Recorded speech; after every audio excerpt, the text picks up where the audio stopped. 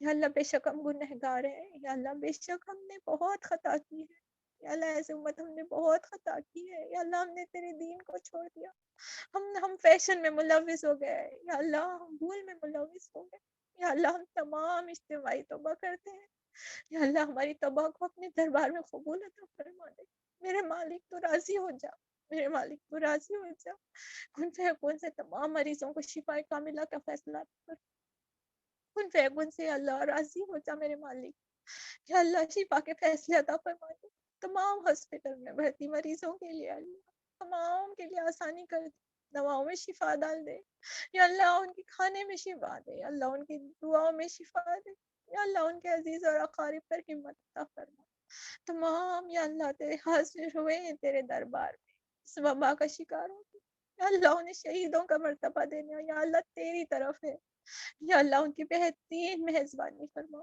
وہ جدا ہم سے ہوئے ہیں لیکن تیرے قریب ہے میرے مالک، ہمارے اس عقیدے کے مطابق یا اللہ ان کے ساتھ معاملہ کر، جنت کے اعلیٰ درجات میں ان کے مقام عطا فرما، اور تو بہترین میزبانی کرنے والا ہے، ہم اس طرف سے اللہ ہمارے دلوں کو اطمینان کر دے، تو انہیں بہترین بہترین اجر عطا فرما دے، یا اللہ ان کے گناہوں کو بخش دے، یا اللہ ان پر رحم عطا فرما، تمام گھر والوں کو اللہ صبر جمیل عطا فرما دے، یا اللہ بے شک بہت غم کا مقام ہے، یا اللہ تو ہی دلوں کو سنبھالنے والا ہے، یا اللہ دلوں کو سنبھال لے، یا اللہ تو اپنی حرس سے اللہ تو اپنی صبر اڈیل دے، اے رب العالمین اس تکلیف سے اس حالات سے اللہ نجات عطا فرما دے، یا اللہ بہت بے روزگاری بہت پریشان، یا اللہ امت پریشان ہے، یا اللہ تو 70 ماؤں سے زیادہ